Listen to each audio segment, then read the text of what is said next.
Hi everyone, welcome to this iPad art break where we are going to be drawing in perspective. We're going to look at the tools that Procreate has built into it that make it really easy to draw in perspective. You don't have to know anything about drawing or perspective to do this tutorial, and we're going to do some advanced things for people who have already done a little bit of drawing in perspective.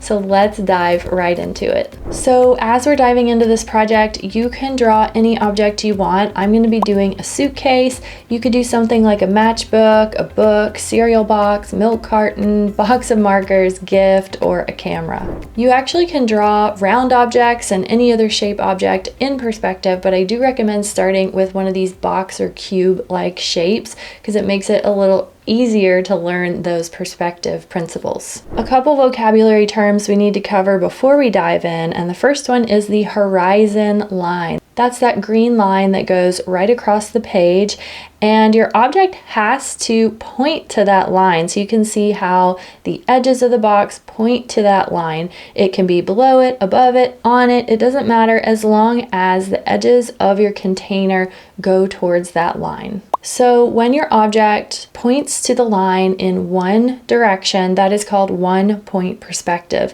Basically, the edges of your shape point to that line once. Then you might know that there's the option of doing 2-point perspective. That's where you turn your object and we have two different lines that direct towards your horizon line. So all of the edges of your shape go in different directions. The ones on the left go left, the ones on the right go right. Pretty simple, right? Now, if you want to get super complex, you can do 3-point perspective. This one's not as common that I see in most illustrations, but this is certainly a great challenge for you to do. And I've numbered the lines here in case you want to go in and do that. Just take a screenshot of this, follow those steps to do your 3-point perspective. But for today, we're going to be doing the 1 or 2-point perspective. So grab a reference image of whatever object you want to draw, open up Procreate, and we're going to do a perspective drawing together. I'm Liz Kohler Brown. I'm a surface designer and hand letterer who loves helping people find their style and sell their work. So I do want to start this by showing you all some real life examples before we actually dive into drawing a composition so that you don't think this is just some boring, useless art school exercise. This is actually something that you can use for making sellable art on all kinds of products. So here's some examples. This is a garden bed that is all done in perspective. So this cylinder part is part of the perspective, these garden beds, these pieces up here, the greenhouse, and if you look for the horizon line, you just follow the garden beds and it's about right here. So it's off the canvas, can't actually see it, but that is how I drew this piece and kept everything in perspective and gave this view where you can see a whole garden and you're kind of up and above, but we have a combination of like cylindrical elements, square elements, and things like that. Here is another example, and this is from one of my best-selling calendars in my Etsy shop. So this isn't just a random thing that I found in a store. I designed this calendar and it was one of my best sellers in my Etsy shop last year. So this is another scene where you get to kind of look down and above. So the viewer's sort of walking in this bathroom space, seeing from down and above. They're seeing inside the plant, they're seeing inside the bathtub. That's why I did this, is because I wanted them to see in the bathtub and see that there was water in it and that there were some cute things sitting there. You also can see on top of this little stool in here. So this is why you learn to draw in perspective, you guys, because you can do these fun compositions where the viewer feels like they just walked into a space. You know, the flat lay thing is cool too, but this really gives the viewer the sense that they're actually walking into a space and experiencing it from this interesting viewpoint. Here's one more page from this same calendar, and I call this subtle perspective. You may not look at this composition and think, oh, that was drawn in perspective, but it is because you can see how the shelves just kind of turn in a little bit, and what this allows you to do is see the tops of all the plants really well. So it's like the viewer's walking in and they're seeing just right from above. They can see the tops of the pots, the tops of the basket. So it just gives them like a really subtle perspective view. So perspective doesn't have to be extreme. It doesn't have to be super intense. It can just be a tiny bit of a tilt so they're looking up and above and seeing inside any of these objects that you create. So I'm going to start here on Google just searching for some gorgeous vintage suitcases. So of course you can use any object here, but I'm going to use vintage suitcases. So I want to start with some ideas for how these latches look, how the straps look. So all of that stuff I want to have visually right beside me as I work. And I also started with a composition idea. This is optional. You could just do this single object on a canvas, or you could integrate it into a composition. I'm going to do a greeting card that says, "Here's to the road ahead," and has a suitcase, and then maybe I'll have like a road snaking around the page. So I kind of just started with that idea, and I can get that on the canvas where I think that's going to go. Maybe something like this. And then I can start sketching my object in. I need to start by turning on the perspective guide. So Procreate has these really handy guides. Press the Actions menu, Canvas, turn on the drawing guide, Edit drawing guide, go to Perspective, and then it gives you a little prompt here. Tap to create vanishing points. Now we just talked about vanishing points, but I do think it takes a little time to play with these before you really know how you want your vanishing points to look, where you want them to be. So I would say at this point, just pick a spot. Doesn't really matter. We can play with the spacing, we can play with the placement, but we just want to start by putting something down. So as soon as you do that, you get this spray of perspective lines, and that's a really nice guide to help you go in the right direction.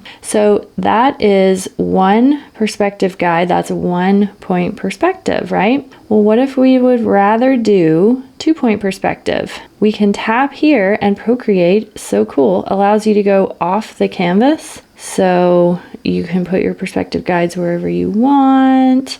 You can move them around. This is so helpful. I mean, when I was learning to draw in school, it was like you draw every single element by hand. So this is super nice to be able to just do this and shift this around the page. So the tighter these are, the tighter your perspective is, and you might have to draw some boxes to get a feel for what that really means to you visually. But for now, I would recommend just putting one off the page, one on the page, and press done. Let's make our lettering invisible so we can really see what we're doing here. I'm going to get a dark color so it's really easy for you all to see. And so I am doing 2 point perspective, so I have pink lines going this way, blue lines going this way, and now I need to just draw something on top of them. So let's say for my suitcase, it's going to be something like this, and that's going to be approximately the width, something like that. So now I need to decide how thick my suitcase is going to be, maybe something like that. Go ahead and pull up that reference image if you want. And now we need to go to our vanishing point, which is right about here, and pull down a side. So you see how I just kind of chose the thickness of my suitcase, and then I'm just pulling this side down. So this bar right here determines everything. It determines the thickness of all of these other lines. So one of these bars, you could do it here, you could do it here. One of those needs to go first in order for you to know how everything else needs to look. So that is the thickness of my suitcase. It cannot change now. So I'm going to hold down one finger to keep this straight up and down. And we're going to do the same thing from this point. It's a little more tricky when your vanishing point is off the page, but just take a look. You want to line it up with the perspective guides that Procreate created for you. So it doesn't go this way, it doesn't go this way, it goes like somewhere in the middle there. And keep in mind, this doesn't have to be perfect, y'all. This isn't a perfect suitcase. It's gonna have some wobble to it, it's gonna have some funk to it. That's fine. When I was in art school, everything had to be perfect or you got a F, but it's like, that's not the real life, right? The real life is people like a handmade feel. So we're just using these guides. We're just drawing. You can draw the whole guide if you want, or you can just follow the Procreate lines here, these pink lines, and use that as your sketch. And bam, we just drew in perspective, y'all. that's it. That's all you have to do.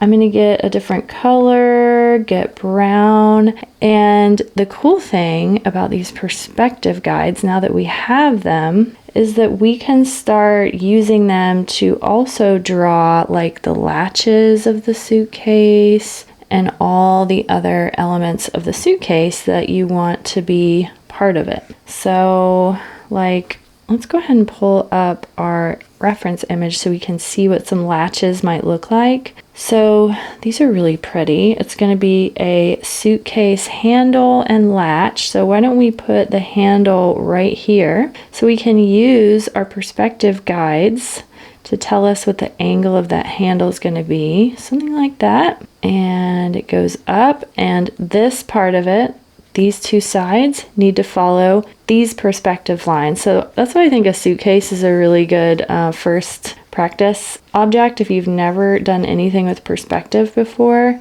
because there's so many aspects of this suitcase that are angular that you have to follow your perspective guides with. So it's really good practice.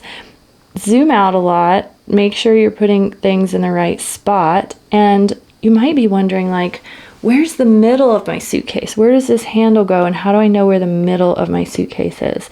There's actually a really easy trick. I'm going to get a different color and go on a new layer to show you this example. Go corner to corner here and corner to corner here.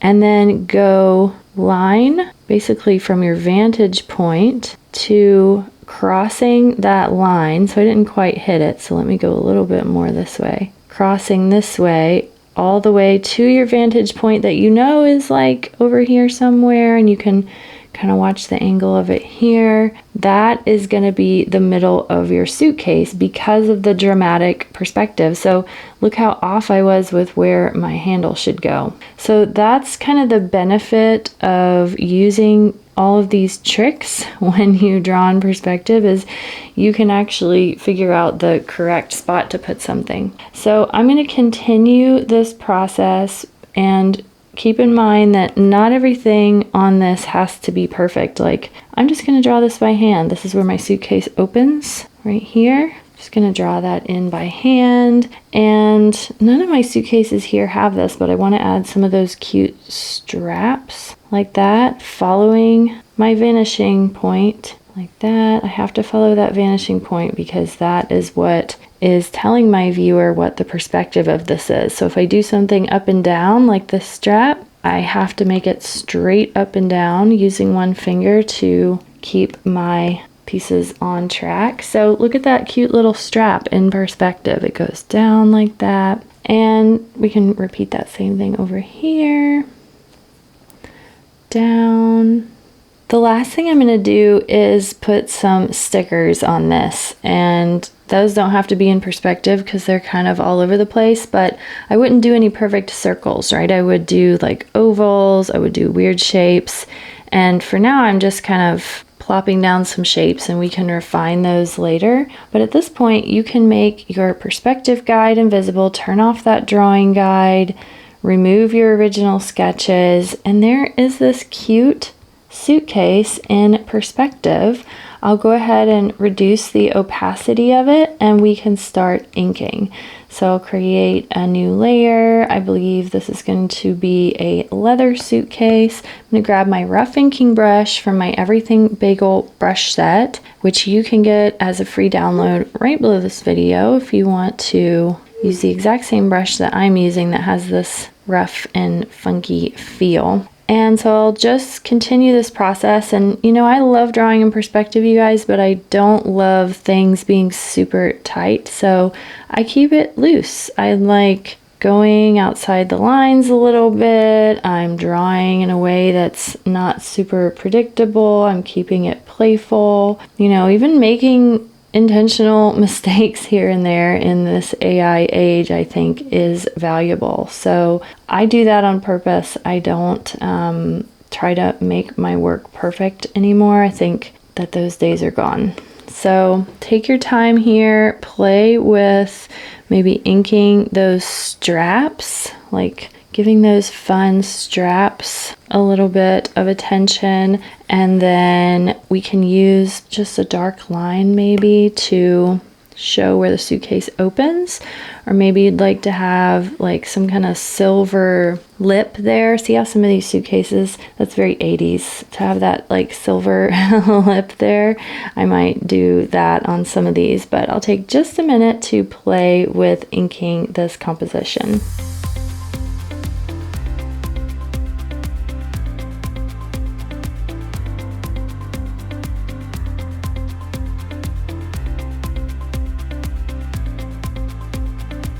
It's question time. This is the part of the iPad art breaks where I answer a question that you all have asked me in the comments. This question says, do you watermark the graphics that you use in the listing photos on Creative Market? This person is referring to my video on how to create and sell graphics, and you can do that on Creative Market or Etsy or any other platform where you can sell assets. So I personally do not watermark my images because Creative Market actually has those display images at such a small resolution. It would be pretty hard for someone to copy those really well. It's going to be super blurry and pixelated. So no, I do not watermark the actual display images on Creative Market. I also think if you go and look at their terms that they do not recommend doing that. As far as I know, none of the top sellers that I see do it. So personally, I wouldn't worry about it just because that image that you use to advertise your product is so small. So here we are with our finished suitcase, and I'm just going to make my sketch invisible. I haven't finished my stickers, but I've got some color down there just so I can see what they would look like. Let's turn my sketch back on so we can see where my lettering is going to go. And then I'll just group every element of this suitcase so it's really easy to just move around the canvas. So maybe I could put it right here-ish, and then there would be a road snaking around. So kind of wanted to show you guys not just how to draw in perspective, but how to integrate this stuff into a composition. So it's not just perspective for perspective's sake. You are actually like drawing a composition that is sellable. And maybe you have something like a road. That got a little too snaky, but you get the idea. You can turn this into a composition, integrating that perspective-based object. One last thing I wanted to show you guys is that you don't have to just draw like squares and cubes in perspective. Let's turn on our perspective guides here in a separate document, put one vanishing point right here. Let's just stick with one so we can do 1 point perspective for this one. I'm going to get the sketching pencil, and then I want to draw a plant, just a little plant in a box. So I'm using, there's 1 point here, following these lines. I'm just going to start by drawing a box, following the perspective guides here that Procreate has made for me.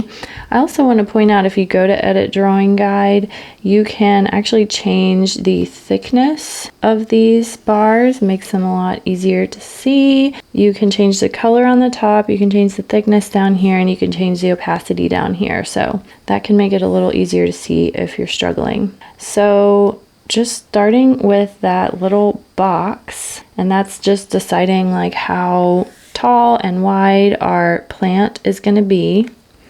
So that's going to be the shape of our plant in a pot. And again, using those perspective guides to guide how the angles are of this shape. Once we set that original height, that is the height that we have to go with for every single bar. So you really just draw one bar and then follow the guides, which, you know, perspective seems pretty complicated until you do it one time and then you're like, oh, you just match up the bars. It's just a connect the dots game. So now that we have our shape, we can put a pot in it. And honestly, this would be easier if you did a square, but I just want to show you the principles. So I'm going to start by doing our go across. That tells you where the center is. This is the very center of your pot. And what that center can tell you is where the very middle of the pot is. So that way I can go up to my vanishing point like that, and that tells me this point and this point, which is the middle point from here to here. And then you can choose the middle point here by going across horizontally. You've got to cross over that middle point, and that shows you what the middle of that and that is. So once you have these middles, and I'm just gonna circle these middle points as an example to make it really clear, these middles show you where you would put a circle. So on a new layer, I'm going to get a circle. That's one part of my circle. That's another part. That's another part. And, you know, get it really wide and rounded here. May take a few passes like this. And so you're kind of just using these points as your outermost part of your oval. So if you want to use quicklime, I don't tend to use quicklime because I think it feels kind of fakey. You can do it like that. Just hold down to get the shape of quicklime, or you can just go loose and playful. And so then find the outermost point on the left and the outermost point on the right. And then we need to do the same thing over here, right? But I'm just gonna do this one by eye just to save you all a little bit of time here. So there is our pot, but it ended up being oval, so it kind of looks like a trash can, but that's okay. I'm gonna make my other perspective pieces invisible, and then my plant comes out of here, and I've got a pot in perspective. So I wanted to show you all that, you know, perspective is not just for cubes. Perspective is for any shape that you want it to be for. You can put circles, you could, you know, do cylinders, you could do glasses on a shelf. Doing a shelf would be a really good challenge when you're learning perspective, because you can just put a bunch of stuff on a shelf at once, and then you have this nice perspective practice, and you also have a finished composition. So of course this isn't perfect because I went loosey-goosey, but that's my style. You can keep it a lot more refined if you want to, if that's more your thing. I'm going to take just a minute to finish off this plant for you.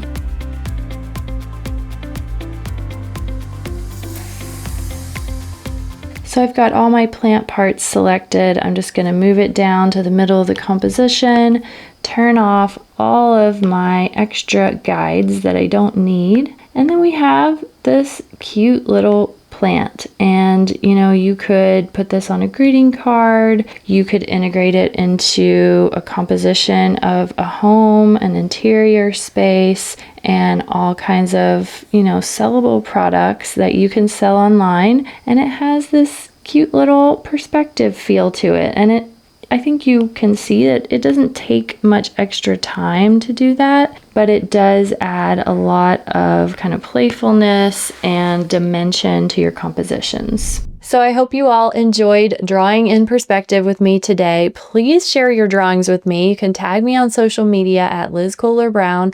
I would absolutely love to see your messy sketches, your finished drawings, all the stuff in between, and ask any questions that you have about this process below. If you enjoyed this tutorial, you might also like my Flourishes Made Easy tutorial, where we show an easy process to make super fluid flourishes, and my Easy Modern Florals video, where we go through a process to make some funky and loose florals, which would pair really nicely with your perspective drawings that are more angular. So I'll see you all next time. Bye!